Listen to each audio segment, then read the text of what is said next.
Could you first of all introduce yourself? Howie Day, from Bangor, Maine, USA. Having breakfast in Amsterdam. I know. Pretty cool, right?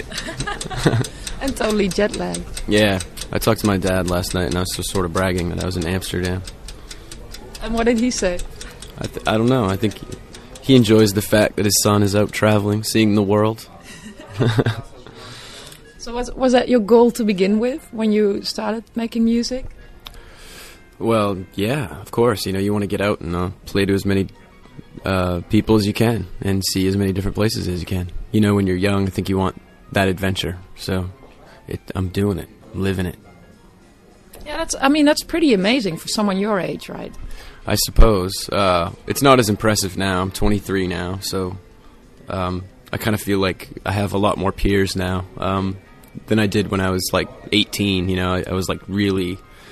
It was almost kind of the shtick that was my trademark, was that I was really young, you know, and I don't know. I suppose I'm still pretty young for you know, most musicians that I meet are older than me, so I still feel like kind of the new kid on the block, but not like a new kid on the block, because they're a boy band.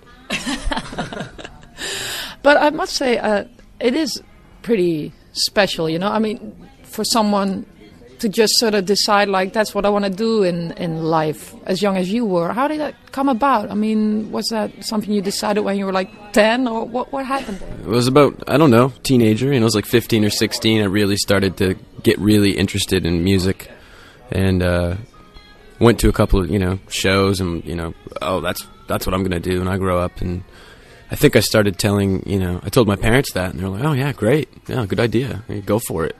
And then I would tell my teachers at school that, and they would say, oh, I don't know, that's like 1 in a million, you know, you need a backup plan. And that sort of pissed me off. So I think it was it almost made me want to do it more. So I really got obsessed with the idea of it and kind of pursued it.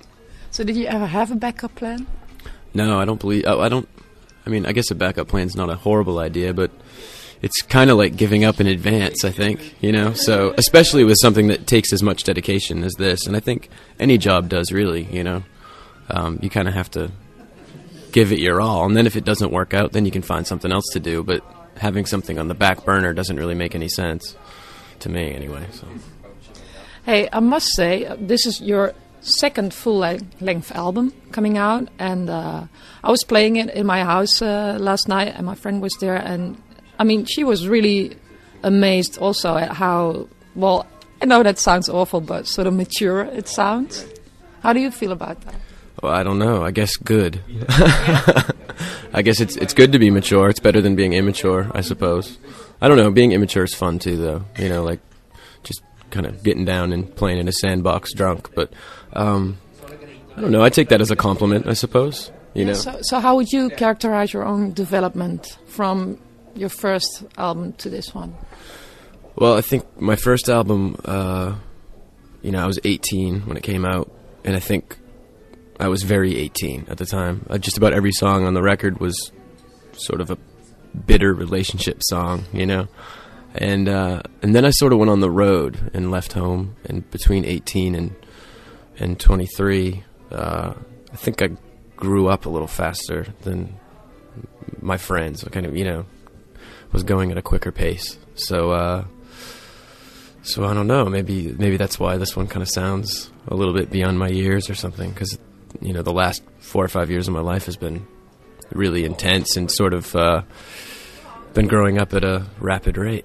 So yeah, I also wondered what's different with you. I mean, you're a solo artist basically, and I mean, a lot of other people have a sort of band to fall back on, you know, and has that made a difference as well, doing all the touring, doing everything all by yourself? Kind of an independent person, you know. I think I enjoy sort of being in control of my career and not having to, you know, come to some sort of democratic decision with other members of a band. I sort of like, I enjoy kind of having that power. And I found that out pretty early on. You know, in school I put together a band, and we were pretty good, actually, and we played for about a year or something, and it just fell apart because I don't think the other guys in the band appreciated me telling them exactly what I thought they should be doing. So I found out pretty early on that I was kind of a solo artist, an independent kind of spirit. So would you sort of be a dictator when you're in a band, or? Sort of. I mean, I guess there are those people. I'm not really. I wouldn't consider myself a dictator. I respect the people in my band and the people that I, perform with. And, obviously there's creative ideas coming from every direction. But the nice thing is I just kind of have the power to veto it if I want to. I can be like, yeah, I don't think so. and they're like, okay. And that's, I guess, sort of what I've earned being a solo artist. Yeah. So how do you... how do you everything you do it by yourself? So how do you like if you would be in a band, you could bounce off your ideas on other people in the band, and they could tell you, oh, this is good, this is not good. How do you do that? Do you take it all from your own criticism, or do you? God, my English is deserting me right now. I'm sorry. Maybe you know what I mean. Yeah. Well, I mean, it's pretty much the same as it would be in a band. I bounce ideas off the other guys, and they bounce ideas off of me. But like I said, it's kind of like, in the end, I kind of have the final say, which is, a luxury, I suppose. I wonder how you do your songwriting. Is it something you have to sit down and specifically tell yourself, like, I'm going to write a song now, or you do it while you're in a bus, or you do it while you're on a plane? How does that work with you? Right. Well, usually I end up, setting aside time to do it. I think that's kind of the best way to do it. And it's usually when I'm at home and somewhat relaxed. When I'm on the road, I'm sort of drinking coffee and, always kind of losing my mind, and it's always really hectic and stressful. And you can come up with some great ideas on the road. I think I jot down lyrics and stuff like that, but as far as putting entire songs together and recording them for the first time, I kind of leave that for when I'm at home and kind of relaxed, I suppose, and decompressed. Yeah, but you still get time at home at all lately? More than I used to, actually, which is crazy. I think when we're on the road, we work harder than we ever have, but we get a little more time off than we used to.